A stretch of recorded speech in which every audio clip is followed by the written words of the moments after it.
Welcome back to the Training Muscle Lengths series. This is part 11, back. Hopefully if you've been following along so far, you've learned something. This series has been a lot of fun for me to make, and we are getting towards the end. We are going to split the back up into a couple different videos because there is so much going on back there. And then we'll finish out the series with a video on forearm, and we'll finish out with a special interests video where we talk about some of the oddball muscles people requested.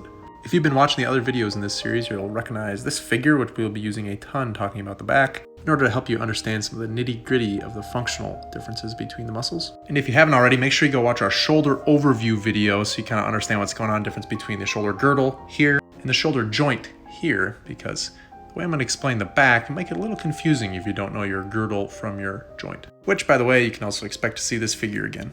Here's how we're going to break this up. We'll talk about the lats first, because people are always really interested in those. We will talk about the erectors, which aren't highlighted on this figure, but it's this general area down here. We'll talk about the traps, which are enormous and have a lot going on. And then we will group the rhomboids as well as the teres and some of the nitty-gritty musculature in there all together.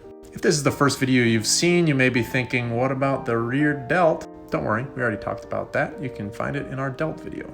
Side note, you'll notice this figure doesn't have glutes. That's because TikTok keeps flagging my videos for nudity, which, I guess is technically correct. So we'll see if a figure like this eliminates that problem. Let me know any specific questions about any of this back musculature that you'd like to know. I'll try to answer your questions in the videos as best I can, and drop a follow to learn about the science of training together.